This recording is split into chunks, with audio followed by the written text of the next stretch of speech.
Hello everybody. Today is going to be a bit of a departure from our normal HVAC and pool DIY videos. Today what we have is a motorcycle DIY video, and what we're going to be doing today is overall making this motorcycle more ergonomically friendly for longer distance riding. And what that's going to involve is, just simply put, replacing the existing handlebar with a more ergonomically friendly handlebar. The newer handlebar is going to have more of a pullback, and it's going to come in closer toward the rider, and it's going to have a higher rise.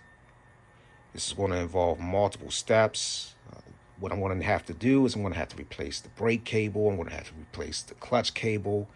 And that's going to involve removing the fuel tank, because I have to get under the fuel tank, trace the lines, and replace those lines accordingly. And also make some disconnections and reconnections. So multiple steps involved here today. So let's go ahead and get started. First step is going to involve removing the seat.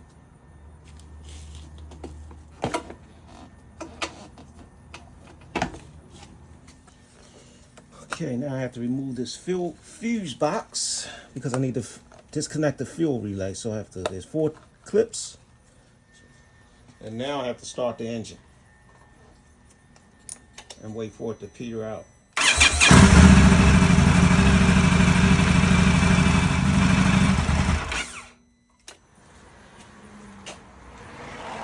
Okay, now what I'm doing is removing the top tank cover. Okay, so this comes off.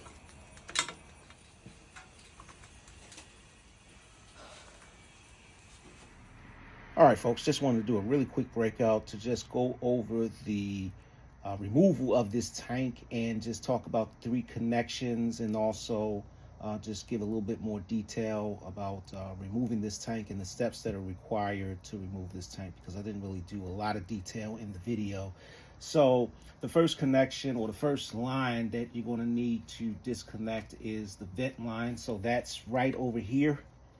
And what you do is you get yourself some needle nose pliers, and there's a flex joint, and all you have to do is compress that and free the hose there from that connection. Then there's also an electrical connection located toward this end of the fuel tank. So as soon as you lift it up, you'll see it. It's in the instructions. And then there's a third connection, of course, and that's the fuel line. And that is the fuel. That's the tab. Push forward, pull back to release. That's the fuel hose. And to release the fuel line, you just get like a flathead screwdriver, and towards the top, you just flex the release mechanism, and then there's 2 tabs. You press those, and then you pull the line free from the fuel rail.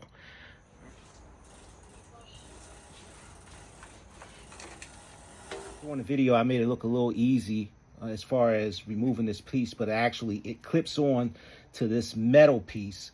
And what you're going to have to do is flex the plastic a little bit and jar it free so that you can expose this screw. And once these screws are free and those 3 connections are addressed, then you're able to lift the fuel tank up. The fuel tank sits on 2 rubber mounts on each side of the frame towards the front. And so what you do is you just pull back as I did in the video. So just wanted to do that quick breakout. Let's continue.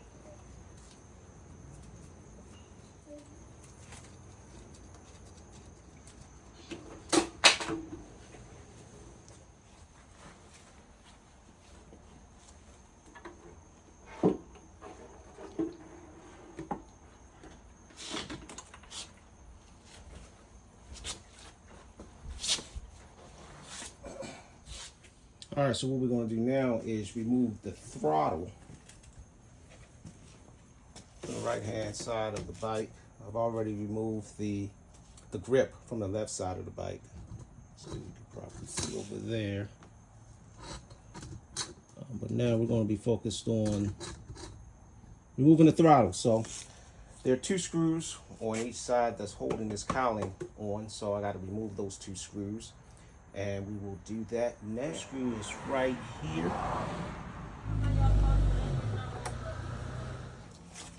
See, now this comes right off.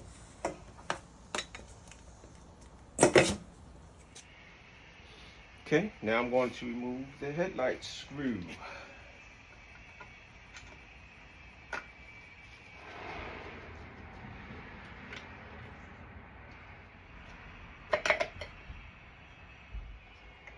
And now I gotta trace the throttle cable. Here's the connector. Here's the connector. Came out of the headlight. This is the throttle connector. So I'm just gonna move this one up, down through here. Step is do some unscrewing.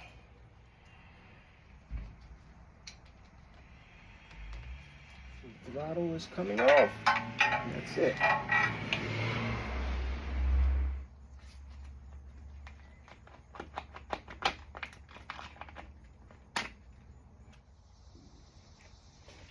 All right, so now I got to create as much free play as possible on the clutch cable, so I got to loosen it. So create as much free play as possible. So that's what I'm about to do now. All right, so I got the clutch cable disconnected. So you see right here, this is clutch mechanism. So the cable hooks in there. And so what I had to do is there's a nut that you have to loosen and then press in on the clutch mechanism so that you can push up and release the cable. It's kind of finicky, but that's what I had to do with this step. So next step, I'm going to pull the clutch cable on through, disconnect it, and hopefully install a new clutch cable. All right, so now what I have to do is I have to disconnect these ties and take the clutch cable and follow it along, and I'm just going to disconnect. It's another tie and just come on up through. And so that's how that's going to go. All right, now we're about to remove the controls from the left side. So first we're going to start with the clutch lever, and then we're going to continue on. All right, folks, just wanted to do a really quick breakout to talk about these controls. So one thing to understand is that these controls are attached to the handlebar in a pretty unique way.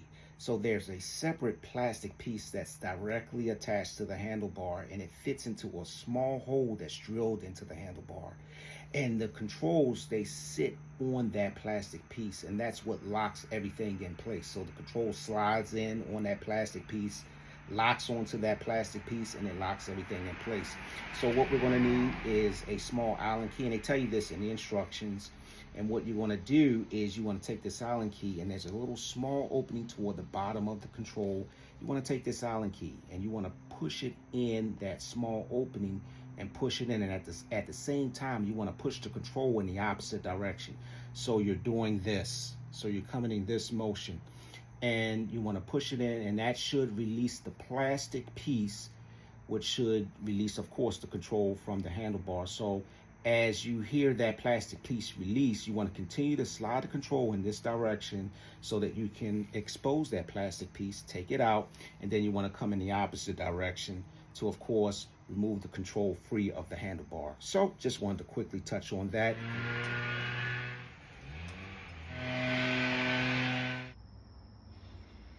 All right, so now what I'm doing is about to bleed the brakes. There's a valve here coming out of the brake caliper. All of the brake fluid out, so I need to pump the brakes, and I'm going to pump it into, I have a spare container, so I'm just going to pump it into this container. I'm going to pump the brakes. All right, as you can see, I've removed the brake cable. My phone went dead, so I couldn't record the actual step-by-step process, but this is where the brake cable connects under the fuel tank. So it's not the brake cable is not going all the way down to the front brakes. It's actually connecting right here. So that's a good thing because this is ABS. So it's just probably going to an ABS module or manifold. So the brake cable is off. Here is the brake cable right here. That's the end that connects into right there. And here's the other end of the brake cable that connects up there. And you can see that's the brake fluid that's draining into the container there from the caliper. And so now we're at the step now where we're going to remove the brake reservoir from the handlebar. We're going to remove the control. And then we'll be ready to place the new handlebars. So that's where we are. Okay, just wanted to quickly demonstrate how difficult it is to get this control off. So I was talking earlier about there's a mechanism, excuse my gloves,